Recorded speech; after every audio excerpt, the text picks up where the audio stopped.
Hello everyone, कैसे हो आप। आज अपन देखेंगे structure of cell membrane. Cell membrane या प्लाज्मा मेम्ब्रेन के स्ट्रक्चर क्या है। नेक्स्ट टॉपिक देखेंगे फंक्शंस ऑफ सेल मेम्ब्रेन।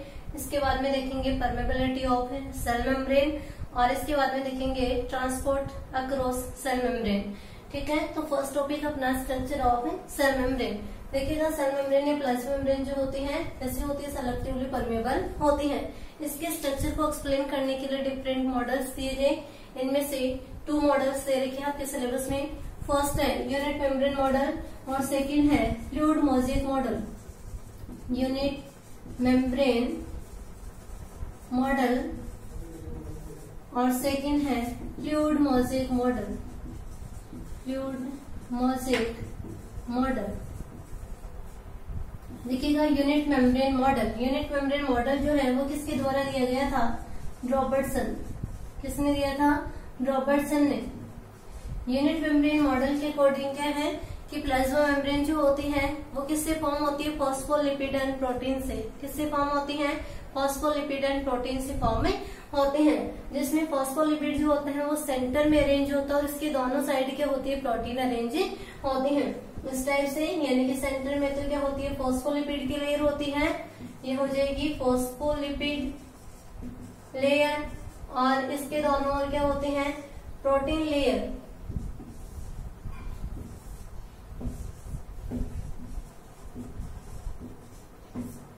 ठीक है, सेकंड है fluid mosaic model. Fluid mosaic model जो है वो किसके द्वारा दिया गया था, Singer and Nicolson. Singer and Nicolson.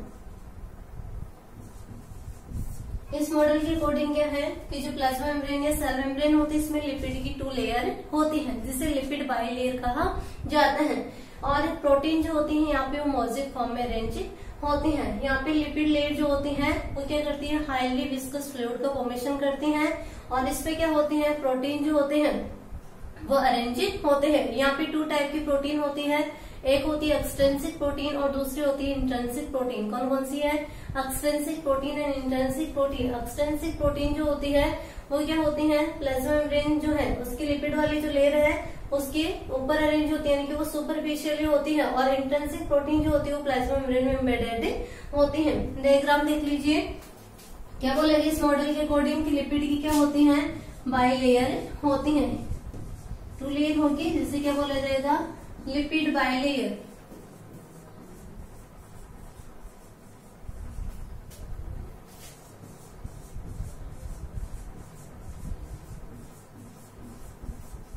इस टाइप से 2 लेयर होगी लिपिड की।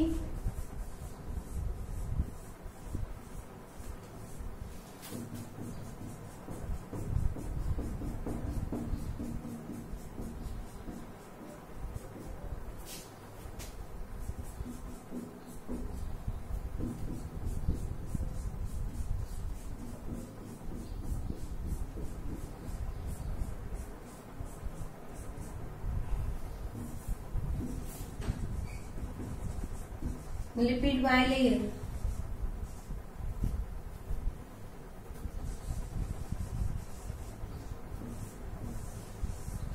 टाइप की प्रोटीन होती है, एक्सट्रिंसिक प्रोटीन और इंट्रिंसिक प्रोटीन।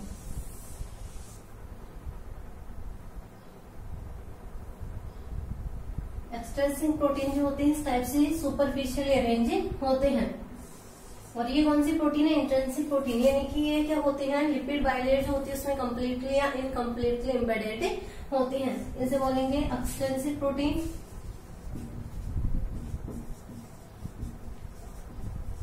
और ये होगी इंट्रिंसिक प्रोटीन।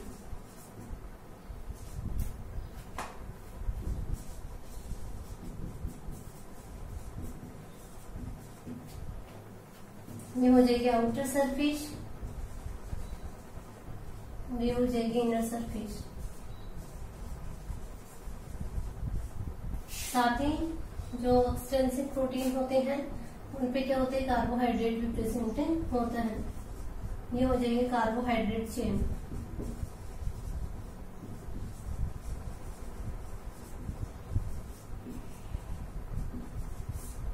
ठीक है, लिपिड मोज़ेक मॉडल किसने दिया था? सिंगर एंड निकोलसन ने। इस मॉडल के अकॉर्डिंग क्या बताएगी कि प्लाज्मा मेम्ब्रेन जो होता है उसमें क्या होती है, लिपिड की 2 लेयर होती है, जिसे क्या बोला जाता है, लिपिड बाइलेयर। और प्रोटीन जो होते हैं मोज़ेक मैनर में अरेंज होते हैं। कितने टाइप के प्रोटीन होते हैं? 2 टाइप के प्रोटीन होते हैं, एक एक्सट्रिंसिक प्रोटीन, दूसरा होता है इंट्रिंसिक प्रोटीन।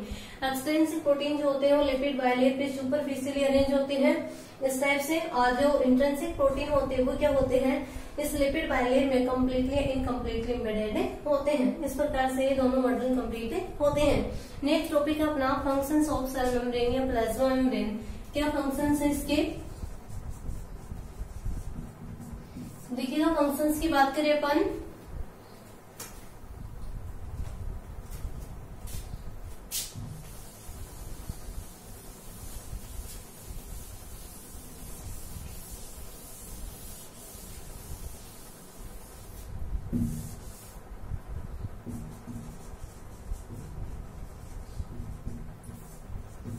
फर्स्ट है protective mechanical barrier, protective mechanical barrier. Second है शेप। थर्ड है परमिएबिलिटी। फोर्थ है सेल जंक्शन। फिफ्थ है एंडोस्मोसिस, एक्सोस्मोसिस,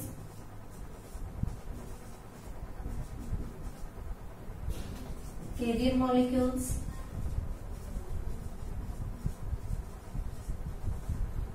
रिकॉग्निशन,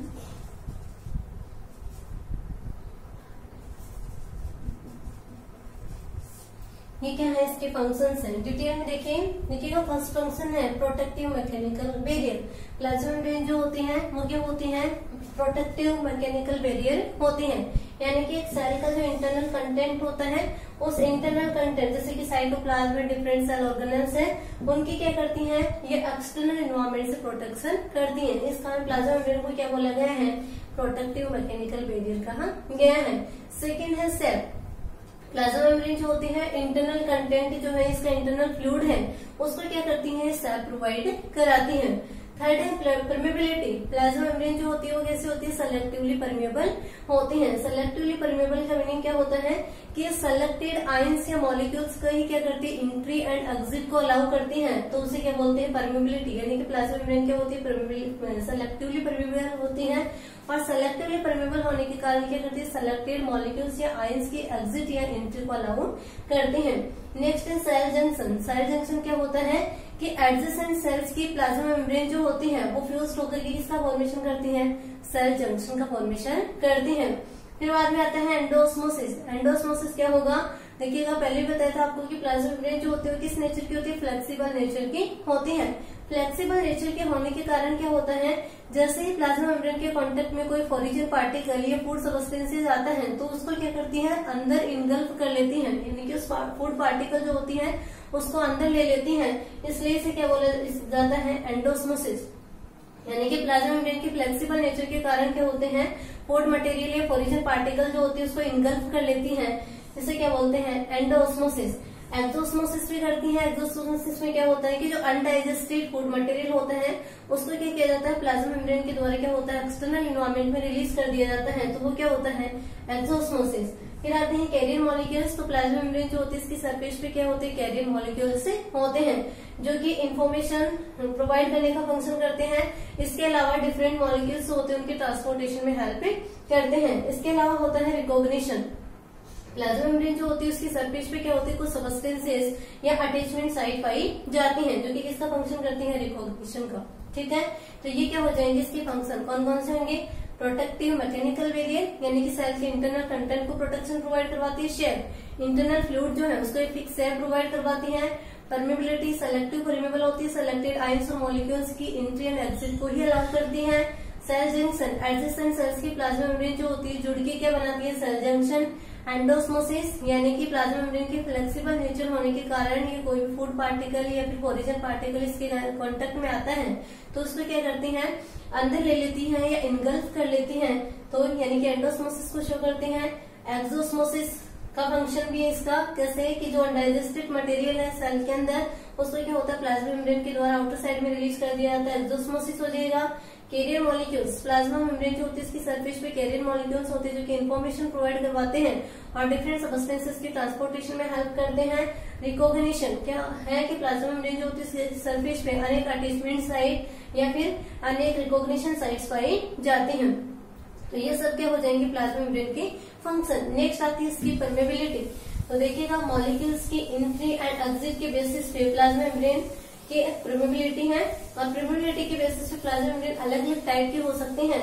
देखिएगा कौन कौन सी है, 4 टाइप इसके, परमीबल, इम्परमिएबल, सेमी परमिएबल और सेलेक्टिव परमिएबल। देखिए फर्स्ट है परमिएबल, सेकंड है इम्परमिएबल, थर्ड है सेमी परमिएबल और फोर्थ है सेलेक्टिव परमिएबल। देखिएगा परमिएबल, परमिएबल कौन सी होगी, पहले देखिए यहाँ पे 2 टर्म्स है, एक है सॉल्यूट और दूसरी है सॉल्वेंट। देखिएगा सॉल्यूट एंड सॉल्वेंट क्या होते हैं, सॉल्वेंट यानी कि जिसमें अपन सॉल्वेंट को सॉल्यूट को डिजोल्व करते हैं, सॉल्वेंट किसे बोलेंगे, जिसमें अपन सॉल्यूट को डिजोल्व करते हैं वो क्या होता है सॉल्वेंट, ठीक है। और जिसको डिजोल्व किया जाता है वो क्या होता है सॉल्यूट होता है। सॉल्वेंट में जैसे कि फॉर एग्जांपल के लिए वाटर में अपन लगभग जो थिंग्स होते हैं उनको डिजोल्व करते हैं, तो जिसको डिजोल्व करेंगे वो तो क्या होगा सॉल्यूट और जिसमें डिजोल्व किया जाएगा वो क्या होता है सॉल्वेंट। तो देखिएगा अब परमिएबल, परमिएबल कौन सी होती है, यानी कि वह प्लाज्मा मेम्ब्रेन जो कि सॉल्यूट एंड सॉल्वेंट दोनों की एंट्री और एग्जिट को अलाउ करती हैं वो क्या होती है परमिएबल। यानी कि जैसे कि ये प्लाज्मा मेम्ब्रेन है, सॉल्यूट एंड सॉल्वेंट दोनों की एंट्री और एग्जिट को अलाउ कर रही हैं, तो ऐसी मेम्ब्रेन जो होती है वो कौन सी होती है परमिएबल। फॉर एग्जाम्पल के लिए प्राइमरी सेल वॉल जो होती है वो कैसी होती है परमिएबल होती है। सेकेंड है इम्परमिएबल, इम्परमिएबल यानी कि ऐसी प्लाज्मा मेम्ब्रेन जो ना तो सॉल्यूट की एंट्री एंड एग्जिट को अलाउ करती है और ना ही सॉल्वेंट की एंट्री एंड एग्जिट को अलाउ करती है, यानी कि इसमें सॉल्यूट एंड सॉल्वेंट दोनों के मूवमेंट को अलाउ नहीं किया जाता है, वो क्या होती है इम्परमिएबल। फॉर एग्जाम्पल के लिए जो क्यूटिकल होती है वो कैसी होती है इम्परमिएबल होती है। फिर आती है सेमी परमिएबल, सेमी का मीनिंग क्या होता है हाफ, यानी कि हाफ को तो फ्लो होने देती है, हाफ को फ्लो नहीं होने देती है। किसको फ्लो होने देगी, सेमी परमिएबल मेम्ब्रेन से ओनली कौन इंटर या एग्जिट कर सकता है, ओनली सॉल्वेंट, सॉल्यूट की एंट्री एंड एग्जिट को अलाउ नहीं करती है, वो कौन सी होती है semi permeable membrane. For example के लिए आर्टिफिशियल सिलिकॉन मेम्ब्रेन जो होती है वो कैसी होती है सेमी परमिएबल मेम्ब्रेन, और जो प्लाज्मा मेम्ब्रेन होती है वे कैसी होती है सेमी परमिएबल मेम्ब्रेन होती है। फिर आती है selective permeable, selective permeable membrane यानी कि ऐसी प्लाज्मा मेम्ब्रेन जो क्या करती है सॉल्वेंट की एंट्री एंड एग्जिट को तो अलाउ करती है, सॉल्वेंट की एंट्री एंड एग्जिट को तो अलाउ करती है, लेकिन सेलेक्टेड सॉल्यूट, ऑल सॉल्यूट की एंट्री एंड एग्जिट को अलाउ नहीं करती। कुछ सेलेक्टेड सॉल्यूट जिनकी क्या होती है रिक्वायरमेंट होती है या नीड होती है उन्हीं की एंट्री एंड एग्जिट जो है उसको अलाउ किया जाता है। तो ऐसे मेम्ब्रेन कौन सी होती है सेलेक्टिव परमिएबल मेम्ब्रेन, ठीक है। परमिएबल में सॉल्यूट एंड सॉल्वेंट दोनों की एंट्री एग्जिट होगी, इसमें दोनों की ही नहीं होगी, इसमें ओनली सॉल्वेंट की होगी, सॉल्यूट की नहीं होगी। इसमें सॉल्वेंट की एंट्री एंड एग्जिट अलाउ होगी, लेकिन कुछ सेलेक्टेड सॉल्यूट वो क्या होते हैं एंट्री एंड एग्जिट हो सकते हैं, अदरवाइज नहीं हो सकते। जिनकी रिक्वायरमेंट या नीड होती है वो क्या कर सकते हैं एंट्री और एग्जिट कर सकते हैं, तो वो कैसी होती हैं सेलेक्टिव परमिएबल मेम्ब्रेन होती हैं। इस प्रकार से टॉपिक अपना कंप्लीट होता है। नेक्स्ट देखते हैं अपन transport of material across plasma membrane या cell membrane. Transport of material, transport of materials across cell membrane। ये प्लाज्मा मेम्ब्रेन, प्लाज्मा मेम्ब्रेन या सेल मेम्ब्रेन जिससे मटेरियल का ट्रांसपोर्ट कितने टाइप से हो सकता है, तो 2 टाइप से ट्रांसपोर्ट देखेंगे अपन यहाँ पे। फर्स्ट है पैसिव ट्रांसपोर्ट और सेकंड है एक्टिव ट्रांसपोर्ट।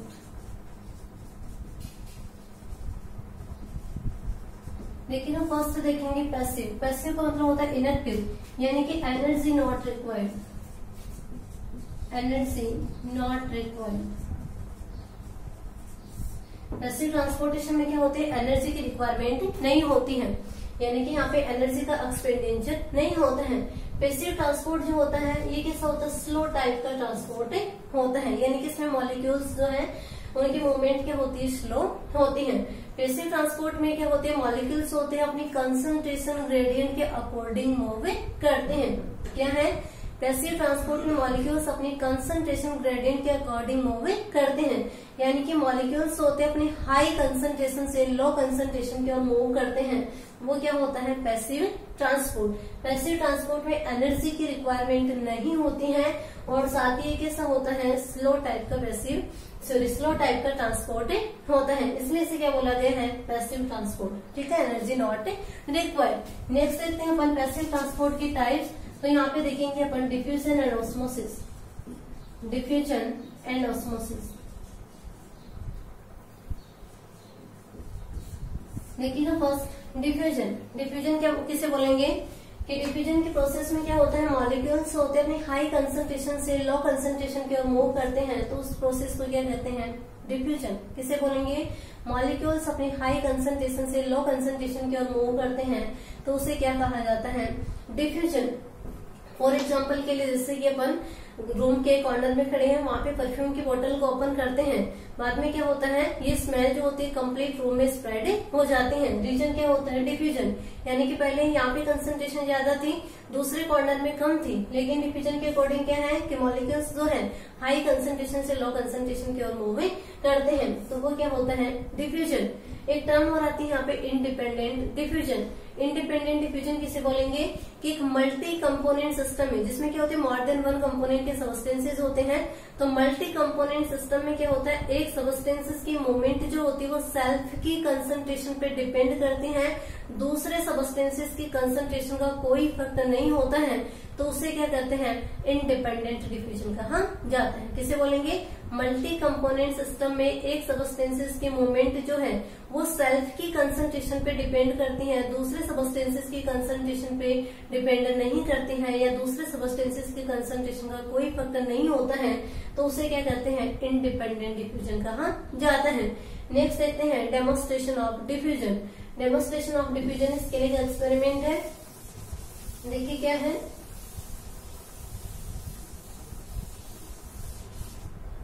अपन एक बीकर लेंगे, इस बीकर में क्या किया जाता है, प्योर वाटर को फिल किया जाता है। ये बीकर है, इसमें वाटर को फिल किया गया है, ठीक है। इसमें रखते हैं बीकर का जो बॉटम होता है, इसमें रखा जाता है कॉपर सल्फेट का क्रिस्टल, ठीक है। जैसे अपन कॉपर सल्फेट के क्रिस्टल को बीकर जो है इसके बॉटम में रखते हैं, तो इसके चारों ओर वाटर जो है वो कैसा दिखता है अपन को, ब्लू कलर का, कैसा दिखने लग जाता है, ब्लू कलर का।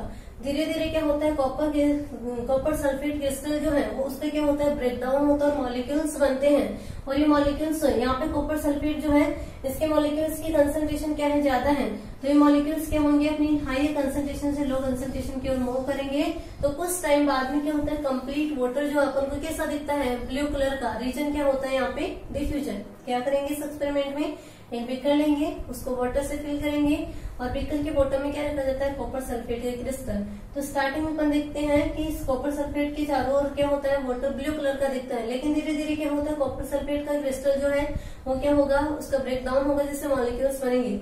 यहाँ पे स्टार्टिंग में मॉलिक्यूल्स की कंसंट्रेशन ज्यादा होगी, इधर क्या है, कम है, तो ये मॉलिक्यूल्स क्या होंगे, अपनी हाई कंसंट्रेशन से लो कंसंट्रेशन की ओर मूव करेंगे, जिससे क्या होगा, कंप्लीट वाटर जो अपन को कैसा दिखता है, ब्लू कलर का।